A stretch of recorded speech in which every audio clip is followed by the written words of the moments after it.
काली दय में नागी ना था, शिशुपाल चक्र से काट्या माथा। सरदार्थ, हे विष्णु जी, आप जब श्री कृष्ण रूप में जन्मे थे उस समय काली दय नामक दरिया में कालिया नाग के फनू पर चढ़कर नृत्य किया। काली दय में नागी ना था। काली दय यानी वो दरिया, वो नदी, और जिसमें वो कालिया नाग था।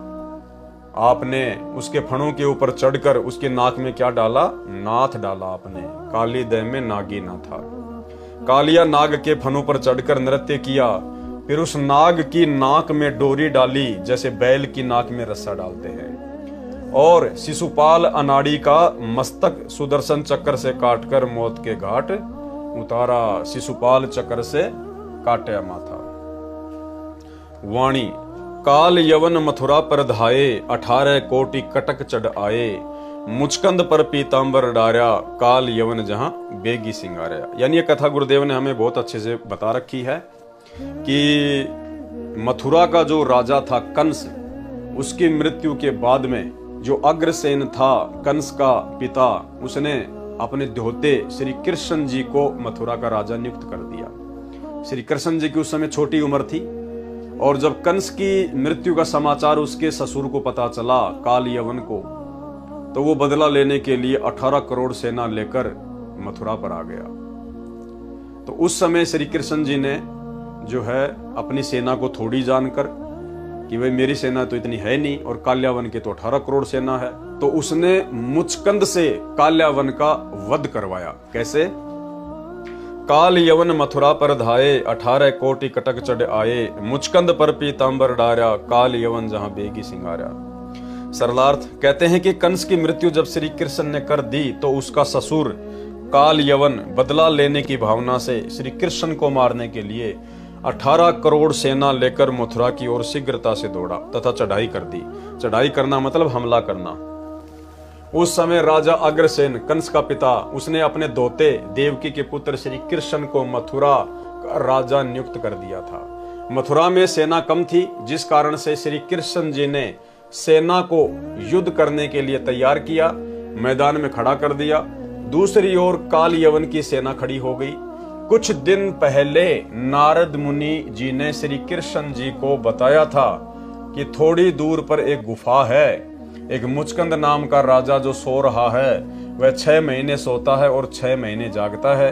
यदि उसको सोते हुए को 6 महीने होने से पहले जगा देता तो मुचकंद की आंखों से अग्नि बाण छूटते हैं। जगाने वाला मारा जाता है। श्री कृष्ण जी भी रथ पर सवार होकर लड़ाई लड़ने के लिए तैयार होकर काल यवन के सामने गए।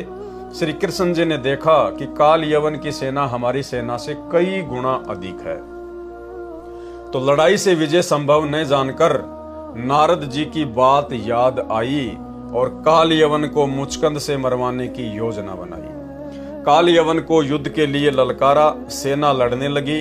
काल यवन भी श्री कृष्ण जी के साथ युद्ध करने के लिए आगे बढ़ा, तो श्री कृष्ण जी रण छोड़कर रथ सहित भाग लिए, जिस कारण से श्री कृष्ण जी को रण छोड़ भगवान भी कहा जाने लगा।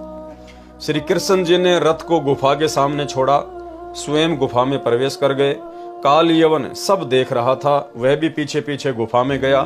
श्री कृष्ण जी ने अपना पीतांबर यानी जो पीला वस्त्र, वो चद्दर जो वो ओढ़ते थे, रखते थे साथ में, मुचकंद के ऊपर डाल दी और स्वयं गुफा में थोड़ा आगे जाकर अंधेरे में छिप गया। काल यवन ने मुचकंद को श्री कृष्ण जानकर पैर पकड़कर मरोड़ा और कहा, कायर उठ, यहां क्यों छिप गया? आज तेरा काम तमाम कर दूंगा। मुचकंद की नींद खुल गई, आंखों से अग्नि बाण छूटे और काल यवन मारा गया।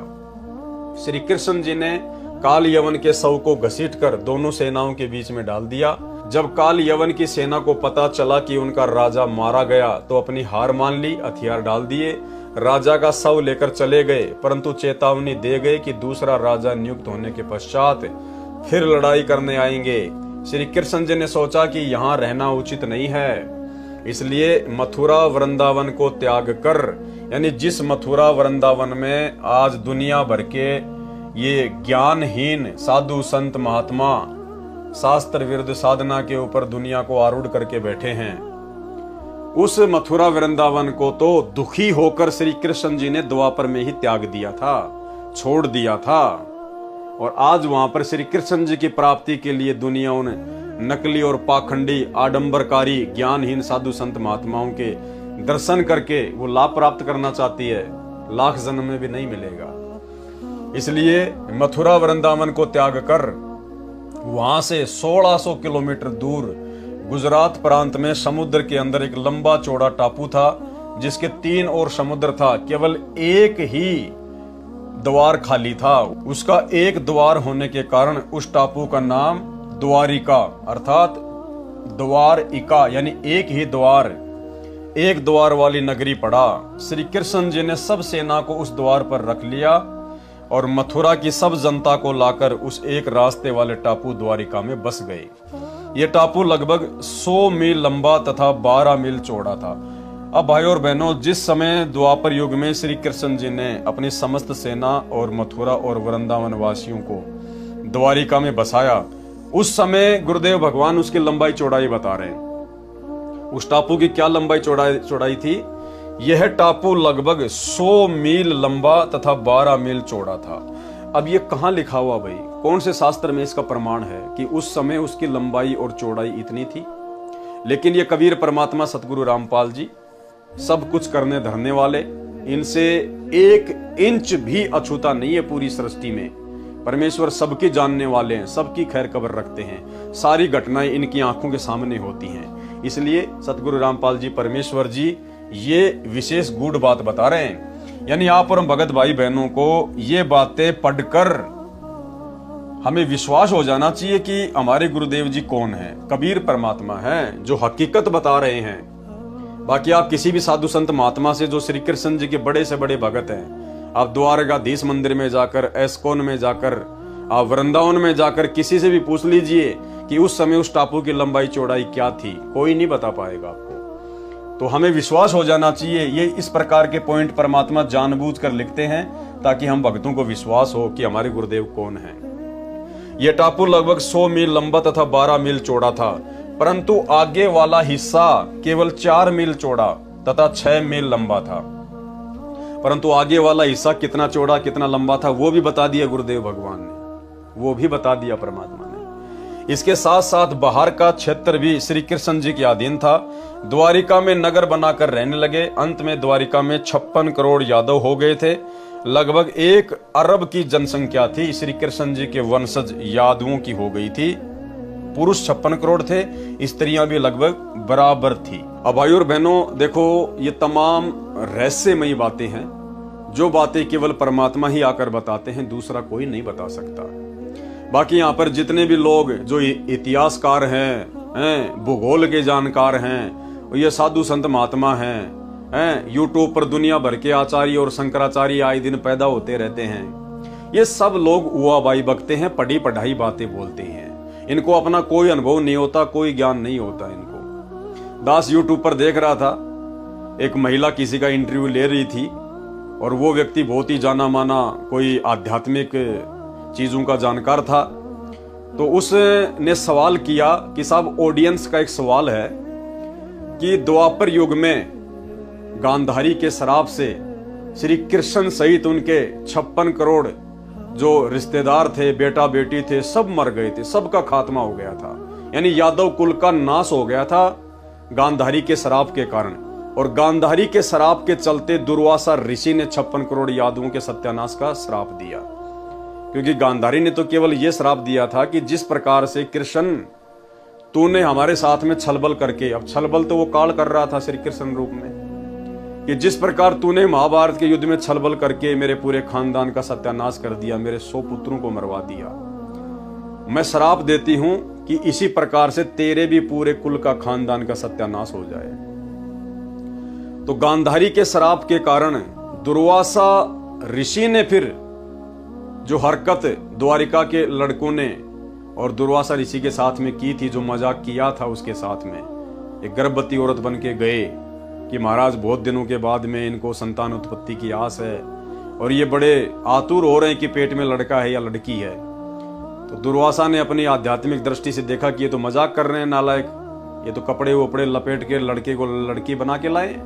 उसने श्राप दे दिया कि बताऊं ये क्या है, ये 56 करोड़ यादवों का सत्यानाश है। तो जिसके चलते समूल यादवों का सत्यानाश हो गया था, सब आपस में लड़ झगड़ कर कटकर मर गए थे।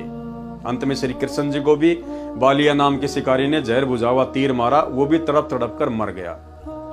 तो वो जो इंटरव्यू लेने वाली औरत है वो पूछ रही है कि साहब श्रोतागण पूछ रहे हैं कि जब द्वापर युग में श्री कृष्ण सहित सारे यादव बिल्कुल नष्ट हो गए थे, कोई यादव बचा ही नहीं था, तो वर्तमान में जो यादव हैं वो कौन है, ये कहां से आ गए। तो इंटरव्यू में आपको सुनाऊंगा अभी उस भाई का जो बहुत बड़ा अपने आप को इतिहासकार समझता है, अध्यात्म का जानकार समझता है। लोग उससे सवाल पूछते हैं और संतुष्ट हो जाते हैं। अब वो भाई यूं ठोडी के हाथ लगा के कह रहा है कि भाई सवाल तो आपने बड़ा जबरदस्त पूछा है, मैं आपके दांत दूंगा ऐसे सवाल पूछने पर। और बात को घुमा रहा है घुमा रहा है घुमा रहा है, और पूरा इंटरव्यू आप देख लेना, 2 या 3 मिनट का होगा, कोई निष्कर्ष नहीं निकाला उसने। यानी बात को घुमा गया, ऐसा हो गया वैसा हो गया, पहली बात तो ये, दूसरी बात तो ये, यानी पॉइंट से उसको भटका दिया। उसने इस बात का कोई जवाब नहीं दिया कि जब 56 करोड़ यादव नष्ट हो गए थे तो भाई फिर वर्तमान में यादव कहां से आ गए। तो बात को घुमा गया, उसके पास कोई जवाब नहीं था। जबकि सतगुरु रामपाल जी परमेश्वर जी ने बताया, आज आके बताया, आज उनके बच्चे बच्चे को पता है कि वो यादव कहां से आए। भाई 56 करोड़ यादव तो मर गए थे, और परमेश्वर जी क्या कह रहे हैं, लगभग 1 अरब की जनसंख्या थी श्री कृष्ण जी के वंशज यादवों की हो गई थी। अब मरे तो 56 करोड़ ही थे भाई, जो पुरुष थे वो मरे थे सारे 56 करोड़। तो 56 करोड़ औरतें भी तो थी भाई, वो भी तो उनके बराबर की थी, उनकी पत्नियां तो नहीं मरी थी ना। आपने सुना होगा महाभारत के प्रकरण में लिखा भी हुआ है कि श्री कृष्ण जी के रहते सहते जब सारे यादवों का नाश हो गया था, अकेले श्री कृष्ण जी बचे हुए थे, वो जहर लगे तीर से वो तड़प रहे थे, तो 5 पांडव वहां गए थे। तो श्री कृष्ण जी ने अर्जुन को आदेश दिया था कि इन औरतों को तुम जो है वहां पे ले जाओ, अपने दिल्ली ले जाओ, वरना यहां पर इनको लोग दुखी करेंगे। तो 56 करोड़ यादव मरे थे, जो पुरुष थे वो मरे थे, लेकिन स्त्रियां नहीं मरी थी। तो उन स्त्रियों के पेट में जो बच्चे थे, जो गर्भ में थे उस समय, वो आगे चलकर फिर यादवों का वंश उनसे चला। तो बताओ, छोटी सी बात इस भाई को ना समझ में आने के कारण है, और उस बात को घुमा रहा है घुमा रहा है घुमा रहा है कि तुमने बहुत जबरदस्त सवाल पूछा, ऐसे सवाल पूछने वाले बहुत कम होते हैं, और जवाब दिया नहीं। सुनिए इंटरव्यू। अच्छा मनोज जी, आप ये बताएं, जो गांधारी के श्राप से जो उन्होंने श्राप दिया था कि सारे यादव कहा जाता है नष्ट हो चुके थे, तो वर्तमान में जो यादव है, जो अपने आप को यादव कहते हैं और लिखते हैं, तो वो आखिर कहाँ और कौन है? प्रेरणा जी, आपका सवाल जो है बहुत जोरदार रहते ही हैं, आप एकदम छांट के प्रश्न लेके आती हैं। अब इस सवाल में आपने मुझे बहुत सारी चीजें सोचने पर मजबूर कर दिया। पहले तो आपको ये सोचना पड़ेगा कि गांधारी का श्राप कितना पावरफुल हो सकता है, इस बात पर विचार करना पड़ेगा। क्योंकि मेरा मानना ये है, और न केवल मेरा मानना है, सारे शास्त्र भी यही कहते हैं कि श्राप देने वाला आदमी श्राप तभी दे सकता है, या उसके श्राप की मान्यता 100% तभी हो सकती है जब वो पूरी तरह से प्रकृति से अपना सामंजस्य बिठा चुका हो, जिसके अंदर किसी तरह की कामना शेष न रही हो, जिसके अंदर मतलब सांसारिकता का पूरी तरह से समापन हो गया हो, और प्रकृति ने जिसको अंगीकार कर लिया हो। तो प्रकृति और वो व्यक्ति एक रूप हो चुके हो, तो प्रकृति की मतलब एक रूपता आ गई हो। तो फिर अगर वो कहेगा कि सोचेगा कि बारिश हो, तो प्रकृति उसको अपना एक अंग मान रही है, तो प्रकृति उसकी बात को मानेगी, चलेगी। अब गांधारी के कैरेक्टर पर हम लोग बात करते हैं, यादव कौन है या इस पर बाद में चलेंगे। गंधार के राजा सुबल की पुत्री थी गांधारी, धृतराष्ट्र के साथ ब्याही गई, एक बड़े कुल की राजकुमारी थी, और एक बहुत बड़े महासाम्राज्य की साम्राज्ञी बनकर वो हस्तिनापुर में आई। हमारे शास्त्र, जितने भी नीति शास्त्र हैं, वो ये कहते हैं कि अगर किसी स्त्री का पति अपंग है या उसको कोई दिक्कत है, तो उसकी स्त्री राजकाज में उसका सहयोग करे, क्योंकि किसी भी राजा की महत्ता तभी तक है जब तक प्रजा सुखी है, प्रजा के साथ न्याय हो रहा है। तो जब एक राजा अंधा है तो उसकी पत्नी को चाहिए कि वो अपनी पति की आंखें बनकर उस राज्य की जनता की सेवा करे, सहयोग करे। तो उन्होंने क्या किया? उन्होंने खुद आंखों पर पट्टी बांध ली। यानी व्यक्तिगत रूप से संसार उनका आदर करे, ये कहे कि वो कितनी पतिव्रता स्त्री थी, लेकिन जिस राजकुल की वो साम्राज्ञी थी, उस देश की जनता का उन्होंने प्रजा का ख्याल नहीं रखा, कोई ख्याल नहीं रखा।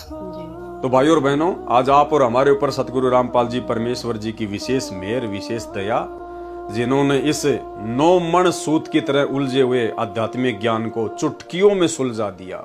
और जो वेद, कुरान, पुराण, बाइबल, ये धार्मिक ग्रंथ, ये अध्यात्म की बातें जो आज भी दुनिया वालों के लिए पहाड़ जैसी हैं, जो संत रामपाल जी के ज्ञान से अपरिचित हैं, आज परमेश्वर ने आप और हमारे को पहली कक्षा की पुस्तकों की तरह बना के दे दिया। कह खे गए की तरह उनके बच्चे बच्चे के उंगलियों पे याद है कि कौन सी कथा का क्या सार है, कब क्या हुआ और कैसे हुआ।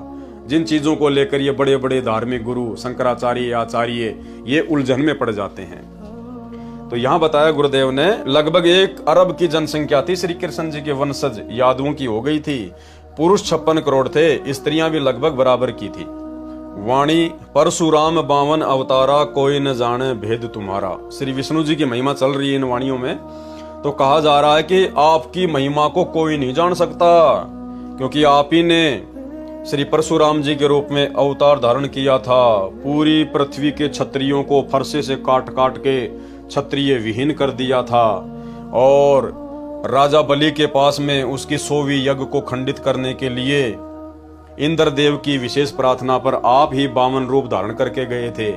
जबकि 52 रूप किसने धारण किया भाई और बहनों? ये तो परमेश्वर जी ने आज हमें बताया। स्वयं सतगुरु रामपाल जी परमात्मा ने वामन रूप धारण किया था। सरलार्थ, परशुराम जी ने पृथ्वी के सब अभिमानी क्षत्रियों को फरसे से लाठी के एक सिरे पर लोहे का गंडासा जड़ा होता है, जिसका आकार उस समय 3 फुट लंबा, 1 फुट चौड़ा और 2 इंच मोटा था। परशुराम जी के हाथ में जो फरसा रहता था, जो गंडासा रहता था, और उसके आगे का जो लोहे का जो सिस्टम था, उसकी लंबाई चौड़ाई क्या बताई गुरुदेव भगवान ने? जिसका आकार उस समय 3 फुट लंबा, यानी आगे का जो लोहे का जो हिस्सा था वो फरसे का 3 फुट तो वो लंबा था, इतना लगभग 2 फुट चौड़ा था इतना, और 2 इंच की उसकी मोटाई थी। जिस फरसे से परशुराम जी ने पूरी धरती के क्षत्रियों को जो अभिमानी हो गए थे उनको काट काट के मारा था। अब भाइयों और बहनों, त्रेता युग में परशुराम के फरसे की, उसके गंडासे की, उसकी जो कुल्हाड़ी थी, उसकी लंबाई चौड़ाई कितना मोटा था, ये कौन बता सकता है? ये रामायण में लिखा हुआ है क्या? कहीं किसी और शास्त्र में लिखा हुआ है क्या उस फरसे की लंबाई चौड़ाई? कहीं नहीं लिखी हुई। सतगुरु रामपाल जी परमेश्वर जी बता रहे हैं। गरीबदास जी ने केवल वाणी लिखी है कि परशुराम 52 अवतारा, कोई न जाने भेद तुम्हारा। गरीबदास जी ने ना तो गंडासा लिखा, ना उसकी लंबाई चौड़ाई लिखी है। लेकिन अनुवाद कौन कर रहा है? सतगुरु रामपाल जी परमेश्वर जी कर रहे हैं। तो ये परमात्मा है, अल्लाह है, सारी सृष्टि का रचनहार है। इन्होंने उसकी लंबाई चौड़ाई भी बता दी। और ये लंबाई चौड़ाई यहाँ क्यों लिखनी पड़ी गुरुदेव भगवान को? आप और हमें विश्वास दिलाने के लिए कि आपका गुरु कोई सामान्य नहीं है, आपका गुरु स्वयं परमात्मा है, सब कुछ जानने वाला है। तो विश्वास करना चाहिए आप और हमारे को कि स्वयं धरती पर कबीर परमात्मा सतगुरु रामपाल जी प्रकट है। और इनके रहते सहते अब हमने किसी और में परमात्मा देखना बिल्कुल बंद कर देना चाहिए। जिसका आकार उस समय 3 फुट लंबा, 1 फुट चौड़ा और 2 इंच मोटा था। सामने का 3 फुट लंबाई वाला पैनी धार वाला चाकू की तरह था, उससे काट कर मारा था। श्री परशुराम जी को श्री विष्णु जी का अवतार माना गया है। इसलिए कहा है कि आपने परशुराम तथा वामन रूप में अवतार लिया। आपके भेव अर्थात भेद अर्थात रहस्य को कोई नहीं जान सकता।